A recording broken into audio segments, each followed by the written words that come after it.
1914, July 28. The First World War fundamentally shattered a long-held illusion. Naval combat would no longer be confined solely to the surface. With the advent of the Zeppelin, the seaplane, and the bomber, the battle suddenly extended into 3 dimensions. Naval commanders scrambled desperately to defend their capital ships. They initially resorted to desperate improvisation. Destroyers relied on heavy machine guns like the Maxim. Some sailors were even handed rifles for rudimentary air defense. Necessity quickly bred specialized weaponry, however. The most famous was the British 2-pounder pom-pom. It was named for the distinctive sound of its short bursts. Plans dictated the widespread distribution of this weapon, with 3 planned per capital ship. Yet, it began its service life deeply flawed. Manufacturing defects rendered the early pom-poms unreliable. Their effectiveness was delayed until 1918. The SS delay occurred even as 932 of the guns were rushed into service by the war's end. The core problem was not just the gun itself, it was the physics of aerial engagement. Unlike a surface target, an aircraft moved across 3 axes. This required radical new solutions for fire control. Early anti-aircraft sights were essentially useless. They lacked the ability to account for targets that were climbing or diving. Compounding the chaos, fuse timing proved erratic. Gunners watched in frustration from their ships, and shells meant to detonate precisely in the path of an incoming plane often burst up to 1,000 yards away. The technical challenges were immense. How could they load a weapon at extreme elevation? This was the persistent trunnion height problem. Furthermore, how could they calculate the complex trajectory of a fast-moving target? All of this had to be done while the gun platform itself rolled and pitched violently. France recognized this complexity and attempted to impose order with theoretical calculations. They introduced fuse curves, or abaques, and tachymetres. These devices measured changes in the angle of sight. However, these theoretical frameworks struggled against the brutal reality of the sea. As the smoke of the Great War cleared, the lessons were stark. Effective anti-aircraft defense was paramount for the future of the fleet, but the means to achieve it were woefully inadequate. The decade that followed was not defined by technological escalation, it was defined by fiscal austerity. The Great Depression began in 1929. It choked off naval spending globally. In the United Kingdom, the lingering shadow of the 10-year rule deferred crucial upgrades. This rule prioritized economic recovery over immediate defense spending. It was not abolished until 1932. This financial chokehold meant that by the mid-1930s, major navies were still relying on anti-aircraft systems that were conceptually obsolete. The Washington and London naval treaties further compounded the problem. They imposed strict tonnage limits on all signatories. This forced naval architects to consolidate weapon functions. For the US Navy, this constraint became the mother of invention. It drove the need for a single gun that could handle both surface and air threats. The result was the development of the 5-inch/38 dual-purpose gun. This weapon was designed to conserve precious displacement. It offered a high rate of fire, up to 15 rounds per minute. This rate was essential for creating a dense protective barrage against fast attack aircraft. The era also saw the first tentative steps toward automated fire control. Engineers recognized that human gunners could not manually track and calculate solutions for fast-moving targets. They sought to build complex systems that modeled the engagement mechanically. The Royal Navy introduced the complex high-angle control system, or HACS. HACS was designed to integrate aloft directors and mechanical computers. The US Navy countered with the Mark 19 system around 1933. This was an ambitious attempt to provide a continuous 3-coordinate solution. These early systems were bulky and required numerous operators. They often struggled with the unreliable input data inherent to a rolling ship. The systems required periodic resets and relied heavily on the control officer's visual judgment. Yet, amidst the struggle to perfect heavy and medium-caliber systems, a smaller, foreign-designed weapon was waiting. It would soon revolutionize short-range defense. This was the Swedish 40mm Bofors L/60. Its path to global dominance was not straightforward. It embodied the complex international dance of intellectual property rights that characterized interwar arms development. Designed by Bofors following a 1930 request, The gun was a technical marvel, but before it could become the definitive light anti-aircraft weapon of the Allied navies, a protracted struggle had to be resolved. This was a commercial and legal battle over patents and licensing. This battle over intellectual property ensured that the 40mm Bofors would be manufactured across the globe. A machine designed in a neutral nation, it became the single most crucial piece of light anti-aircraft defense for ships that desperately needed it. By the early 1930s, most navies entered the decade dangerously underarmed. This was despite the theoretical leaps in fire control and the emergence of promising new weapons. The confluence of financial starvation and overly optimistic assumptions created a severe vulnerability. These assumptions concerned the lethality of existing, low-velocity shells. The fleet was ill-prepared for the escalating air threats. These threats were demonstrated by faster aircraft and the emerging doctrines of dive and torpedo bombing. The naval arms race had not ceased entirely. It had merely shifted from the visible production of battleships, it moved instead into the invisible, critical arena of fire control and anti-aircraft defense. The strategic complacency of the interwar years was violently shattered in the mid-1930s. Geopolitical reality forced a harsh reckoning. For the Royal Navy, the 1935 Abyssinian crisis was a brutal wake-up call. Their long-standing strategy suddenly evaporated. That strategy had focused on a distant, decisive battle against Japan in the Pacific. The immediate, tangible threat was no longer thousands of miles away. It was across the Mediterranean. This threat consisted of massed, long-range land-based aircraft. They were capable of reaching European waters. The priority instantly shifted from fleet concentration to immediate fleet defense against an overwhelming air assault. Across the Atlantic, the US Navy reached the same horrifying conclusion. They found it through cold, hard mathematics. Interwar gunnery exercises initially used simple towed targets that suggested the inadequacy of existing weapons like the 5-inch/25 caliber guns. They also suggested the inadequacy of the ubiquitous .50 caliber machine guns. But the introduction of realistic, radio-controlled drone targets in the late 1930s delivered a systemic shock. These drones maneuvered at high speed. They exposed critical flaws in the entire system. The engagement window was tiny, and established systems simply could not keep pace. The older director systems were reliant on cumbersome visual tracking and manual input. They were simply too slow to be effective. This crisis of confidence accelerated the US Navy's commitment to the Mark 37 fire control system. This was not merely an upgrade. It was a conceptual revolution in naval technology. Engineers recognized that the sheer volume of calculation and compensating machinery could not be crammed into a director high atop a mast. The Mark 37 moved the complex computer below decks. This integrated system was designed to handle both surface and air threats. It was intended to be the backbone of the fleet. It was finally capable of tracking targets moving at hundreds of knots. The core engineering problem was one of speed versus stability.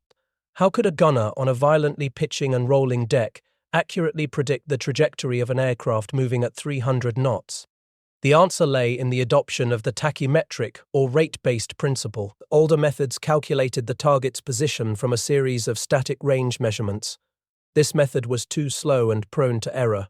The new systems focused instead on measuring the rate of change in the target's bearing and elevation. This allowed the computer to model the target's motion more efficiently. It stabilized the solution by cancelling out the ship's own chaotic movements. This concept formed the basis of the American Mark 37 system. It also influenced complex systems across the globe. These included the German tachymetric predictors. It also influenced the Royal Navy's perpetually struggling high-angle control system, or HACS, AHCS, attempted to incorporate patch-on tachymetric elements, such as the gyro rate unit, to compensate for its inherent limitations. Meanwhile, Japan was anticipating conflict with the United States. They were also making parallel advancements.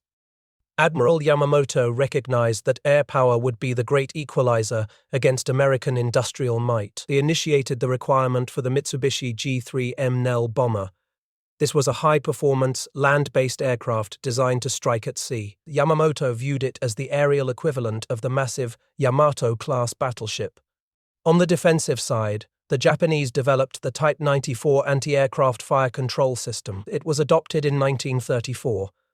Later, US observers praised its careful design, unity of thought, and excellent layout. Its hydraulically trained director and below-decks computer made it comparable to the American Mark 37. The Japanese, too, were fighting the battle of speed and calculation. For the immediate close-in defense, the solution lay in rapid-fire automatic cannons. The Swedish 40mm Bofors L-60 became the star of the medium-caliber defense. Its engineering genius lay in its mechanism. It utilized a vertical sliding wedge breech operated by a crankshaft. This allowed the gun to cycle with incredible speed and reliability. When the gun fired, the recoil energy pushed the gun back. Crucially, this energy simultaneously recopped the action and inserted the next round. The gun was then ready for the next shot in a continuous high-rate burst. Complementing this medium-range powerhouse was the 20mm Oerlikon. This was the definitive close-range defense weapon. Unlike the complex energy-recovering mechanism of the Bofors, the Oerlikon was a masterpiece of simplicity. It employed the blowback principle. Once fired, the pressure of the expanding gases drove the bolt back. This action ejected the spent case and loaded the next round. The process was achieved purely by the inertia of the moving parts. This simple, robust operation made the Oerlikon immensely reliable and easy to mass-produce. It quickly became the ubiquitous hosepipe of tracers needed to deter aircraft in the final, desperate seconds of an attack.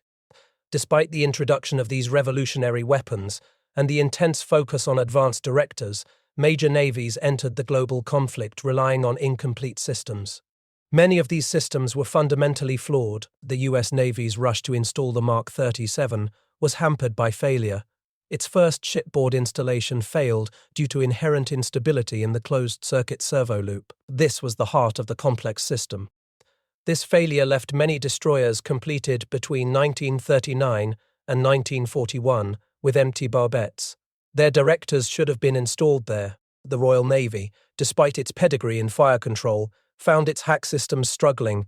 They could not cope with climbing or diving targets. Their planned fully tachymetric system, TS-1, remained incomplete when war broke out. Both nations faced the persistent, crippling challenge of integrating the emerging technology of radar. These systems were originally designed only for visual ranging. The stage was set for a conflict defined by vulnerability. The engineering was experimental. The technological race for air superiority would be decided not by the size of the guns, but by the speed and precision of the computers controlling them. The fragile peace of the interwar period ended not with a bang of naval guns, but with the screaming dive of a German bomber. The attack on HMS Illustrious on January 8, 1941, off Malta, delivered a systemic shock to the Royal Navy. 43 Junkers, Ju-87 Stukas, flying in 3 relentless waves, targeted the carrier. This demonstrated a horrifying new reality. Even the most heavily armoured ships were profoundly vulnerable. These were not light nuisance attacks. The Stukas carried 771-kilogram armour-piercing bombs. They were diving at near vertical angles. At any moment, up to half a dozen enemy aircraft could be plummeting toward a single target. The resulting chaos generated thick smoke clouds. It exposed vulnerable parts of the ship, like the foretop, to relentless fire. The Royal Navy realized its pre-war assumption was fatally flawed. They had assumed air defense was a secondary concern. This vulnerability was further underscored months later by the destroyer massacre off Crete. The disaster was orchestrated by the same relentless Stukas. The Royal Navy was forced into a frantic re-evaluation. They began the process of designing new ships with all dual-purpose main batteries. They recognized that every gun must be able to shoot skyward across the Atlantic. The U.S. Navy had been warned by its own drone exercises. Yet, it took the inferno of Pearl Harbor on December 7, 1941, to serve as the decisive, brutal catalyst. The devastating surprise attack dramatically underscored the vulnerability of U.S. capital ships. It forced the immediate fleet-wide implementation of the King Board's recommendations for anti-aircraft upgrades. What had been a protracted discussion over budgets and design suddenly became a matter of frantic execution. Ships like the Tennessee and Maryland were rushed through rapid refits. They visibly sprouted new splinter shielding and mounts. The Navy scrambled to arm its fleet with the highly effective 5-inch/38 dual-purpose guns and their associated fire control systems. The crisis demanded not just more guns, but a revolution in sensing the enemy. the vital inclusion of radar systems fundamentally changed the nature of fleet defense. These included the US Mark IV and the British Type 79 and Type 293 systems. Radar provided the one thing visual systems could not: early, reliable warning. It also provided the ability to fight back in the dark. The integration of the Mark IV radar with the Mark 37 Director in the summer of 1941 was a massive leap forward.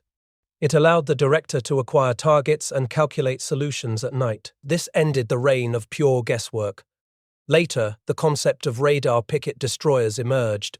These ships were positioned up to 75 miles from the main fleet. They became the first line of defense. They intercepted incoming raids and vectored friendly fighters. The men manning these exposed stations paid a severe price for their early warning service. Yet, technology was not a panacea. The Mark 37, the pride of the US Navy's fire control development, proved too complex. Its sophisticated closed-circuit servo loops often failed under the chaotic motion of a destroyer. This inherent instability meant that many ships completed between 1939 and 1941 sailed with empty barbettes. The war could not wait for perfection. This forced the Bureau of Ordnance, or BUORD, to embrace a simple, mass-producible solution, the Mark 51 Director. This ultra-simple, light and effective automatic lead computing sight quickly became the star of the short-range effort. It equipped the twin Oerlikons and later the Bofors guns. BUORD was happily surprised by its rapid production and deployment. It achieved a long-felt desire for a system that could be used by even inexperienced personnel.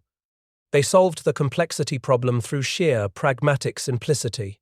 Meanwhile, the war confirmed the aircraft carrier as the new arbiter of naval power. The Battle of Midway in June 1942 brutally demonstrated the decisive power of aerial offense. The US Navy's Devastator torpedo bombers were slow and poorly protected. They were nearly wiped out, and the VT-8 squadron was completely lost. The sheer human cost of obsolete tactics proved devastating. In contrast, the SBD Dauntless dive bombers proved far more effective than level bombing. They utilized a near-vertical attack profile. These bombers succeeded in sinking 4 Japanese carriers in a single, decisive action. The success of the dive bomber was clear. This success was coupled with the tactical evolution of torpedo attacks. These attacks became coordinated group assaults, sometimes called hammerhead or hammer and anvil. These assaults were designed to ensure a hit regardless of evasive action. Ultimately, this cemented air power as the primary offensive threat. The need for rapid adaptation was not unique to the major Allied powers, however. Half a world away, the Soviet Union was grappling with the immediate crushing pressure of the Eastern Front. Pre-war ambitions for massive, technologically advanced warships were instantly derailed by industrial disruption. These included the Project 23 battleships, controlled by integrated systems like Motive 3. Instead, the Soviet Navy was forced to adapt existing technology under extreme duress. The installation of the Soyuz -7U system marked a critical turning point. This happened on the Black Sea Fleet destroyer Sposobny in June 1941. It was the first Soviet dual-purpose control system, though it relied on a borrowed Sperry aviation gyro and was limited in scope. It was functional. It represented the global scramble to field any functional anti-aircraft defense. Complex ideals were sacrificed for immediate combat readiness. The reality of the war meant that only lighter cruisers could be completed. These ships were equipped with adapted guns. They used the Army's 85mm 90K mounting. This was a stark contrast to the grand designs envisioned just years earlier. By 1943, Allied navies had successfully integrated radar. They had also increased the density of their automatic anti-aircraft armament. They had finally learned the bitter lessons of air superiority. The sheer volume of automatic fire, coupled with the ability to detect targets beyond the horizon, began to shift the balance of power. The advantage started moving back toward the defense. Even as the Allies mastered the threat of conventional bombers and torpedo planes, however, new tactics were emerging. These terrifying new methods arose from the diminishing resources and desperation of their enemies.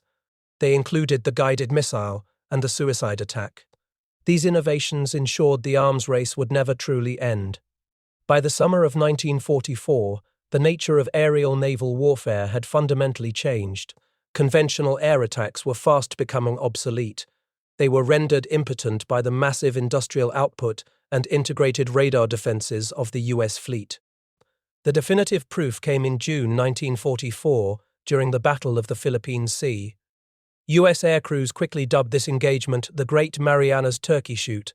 During that battle, the overwhelming superiority of US fighters decimated the Japanese carrier air groups. This was coupled with the sheer volume of fire from the fleet's newly reinforced anti-aircraft batteries. The US Navy had mastered the interplay of radar, computation, and massed automatic fire. The Japanese air losses were catastrophic.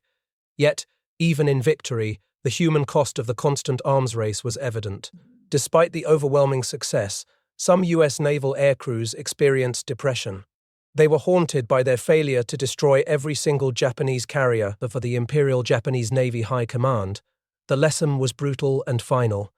Conventional tactics against the integrated American defense were simply no longer viable. When asked to justify the radical shift to kamikaze tactics, a senior Japanese officer remarked with bleak pragmatism. He noted that few aircraft returned regardless of the tactics employed. Therefore, he argued, it was better to adopt a method that promised to achieve something for the inevitable sacrifice. This desperation led to the ultimate evolution of the aerial threat. It was the saturation suicide attack, commencing in the Philippines in October 1944. The kamikaze strategy aimed to overwhelm defenders through sheer numbers. It relied on less experienced pilots to bypass fire control solutions. They achieved this simply by refusing to maneuver away. The preferred approach was often a high-speed plunge along the ship's centerline from astern. This maximized the target profile in the final seconds. US carriers suffered devastating consequences, particularly due to their wooden flight decks. Statistics showed that 2 out of every 3 aircraft attacking them achieved a hit or a damaging near-miss. Critically, most kamikaze sinkings were caused by fire and the resulting secondary explosions. They were not caused by the penetration of armored decks. This fact highlighted the vulnerability of the ship's internal organization. But the kamikaze was not the only new terror from the sky. Back in the European theater, the Germans had introduced a more technologically sophisticated standoff threat. This threat was less numerous but highly effective. It involved guided missiles. In August 1943, the Luftwaffe deployed the FX-1400 armor-piercing bomb, as they also used the HS-293 rocket-boosted glide missile. These were command-controlled weapons. They were guided by operators focusing on flares in their tails. This forced navies to engage threats at unprecedented distances. The first major success saw the escort vessel, HMS Egret, sunk. HMS Athabaskan was also damaged by HS-293 attacks. Days later, the FX-1400 sank the Italian battleship Roma. It also damaged the battleship Italia. The attacks off Salerno in September 1943 damaged the venerable HMS Warspite and the USS Savannah. The age of the standoff weapon had arrived. It ensured that naval defense now required interception capabilities far beyond the horizon. The US Navy's response to these converging threats was swift and decisive. It relied on the massive industrial mobilization that had defined its war effort. 2 technological counters proved critical. First was the massive deployment of the 40mm Bofors gun. It had long been adopted as the standard medium-caliber weapon. The Bofors became known as the star of the anti-kamikaze effort. Its high rate of fire and reliable explosive shell accounted for a substantial percentage of the kills. Meanwhile, the 20mm Oerlikon was largely relegated to a last-ditch warning system. The second, and arguably most vital countermeasure, was the proximity fuse. This variable time, or VT, fuse detonated automatically upon sensing proximity to an aircraft. It exponentially increased the destructive radius of every shell. It was, in the words of ordnance experts, the shot in the arm. It allowed the complex, sometimes erratic Mark 37 fire control system to stagger through the war. The fuse achieved this by masking the system's inherent weaknesses in precise tracking. The VT fuse turned near misses into effective kills. This made the statistical barrage fire of the 5-inch guns lethal. The need for instant, accurate target acquisition was paramount, even for the lookouts. This necessity transcended national boundaries and technical systems. The Soviet Navy, for instance, found that its ambitious post-war Zenit 68K system required a practical combat adaptation. This system was intended for cruisers, lookout sites, initially placed in protected locations, were moved to the open for better visibility. As a reader, this was a direct lesson learned from the high-speed, close-range nature of the new aerial threats. The U.S. Navy formalized its integrated air defense system to counter the sheer saturation of kamikaze attacks. Their network relied heavily on radar picket destroyers. These destroyers were positioned up to 75 miles from the main fleet. Their exposed vessels bristled with advanced radar systems. They utilized tools like the SB pencil beam radar and WWII aircraft homing beacons. These pickets served as the fleet's eyes and ears. They detected incoming raids and vectored interceptors toward them. By the Battle of Okinawa, 15 such stations were established. Yet, this critical service came at a staggering human cost.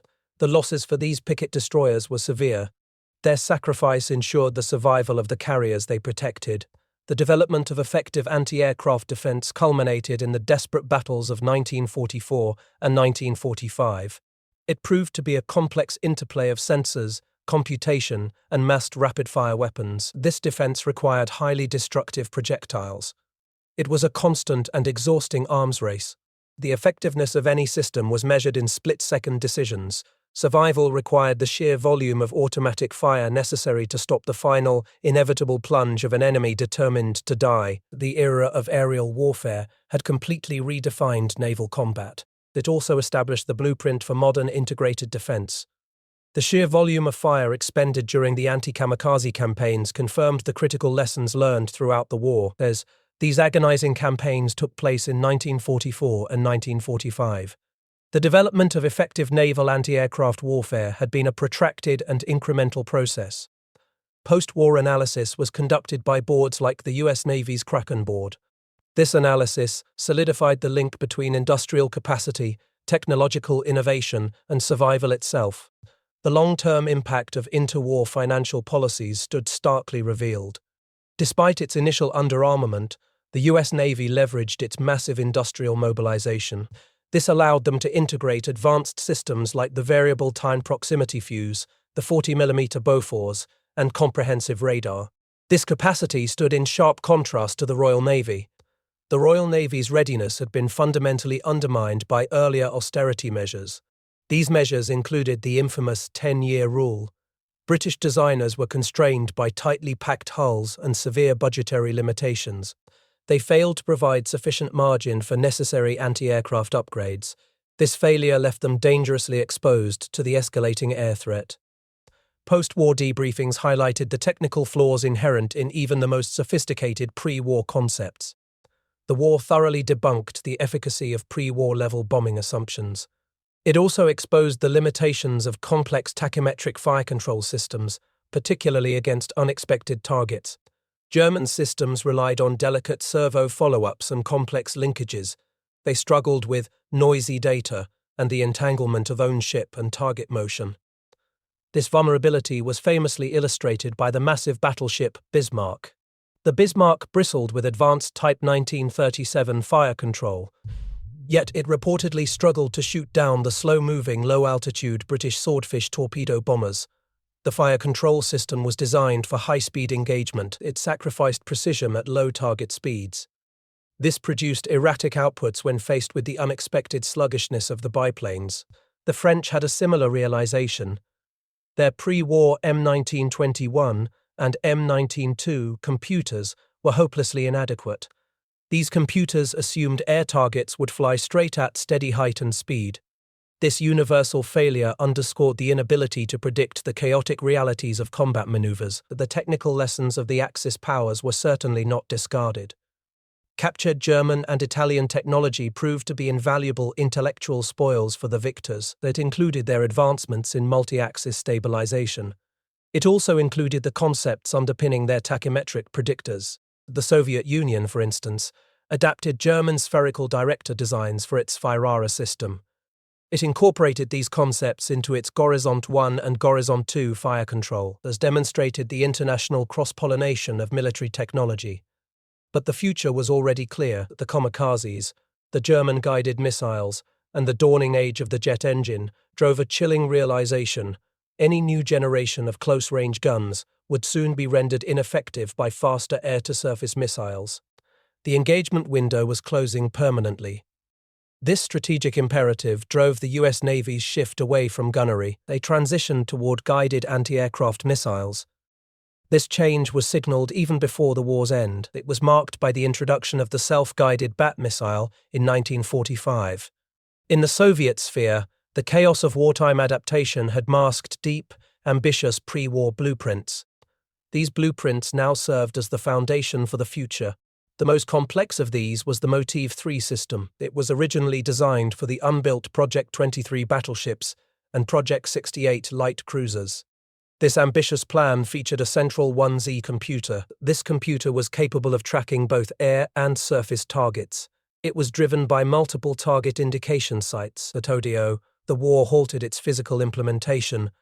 The conceptual framework of Motiv 3 survived. The post-war Soviet effort built directly upon this legacy. It integrated the necessary components that the war had proved essential, namely radar and advanced computers. The Motiv 3 blueprint evolved into the Zenit 68K system. This was designed for the Chapayev-class cruisers. This system integrated the Vimpel radar and the new SASU computer. It marked a decisive shift toward computerized integrated defense. The later Sphera system utilized the TASS-UM computer. It was the successor to the wartime Soyuz system. This reflected the continuous race to improve fire control by integrating sensor data and computation. And air. The simple, pragmatic wartime modification was formalized into the design of the post-war Zenit system. This modification involved relocating target indication sites to the open for better visibility. It demonstrated how the harsh realities of combat shaped the final technological outcome. The evolution of naval warfare had reached its final conclusion. Air defense was no longer a secondary concern, it was paramount. The era of the battleship, defined by thick armor and massive main batteries, was over. The future fleet would be characterized by integrated radar and computer-driven systems. It would rely on guided weaponry. The ability to sense, calculate, and intercept a target hundreds of miles away was infinitely more valuable than the ability to withstand a direct hit. The gun had been dethroned. The age of the missile had begun. If you value these historical accounts, please subscribe to the channel and like this video. It helps us preserve these stories. And please, share your own memories or thoughts in the comments below.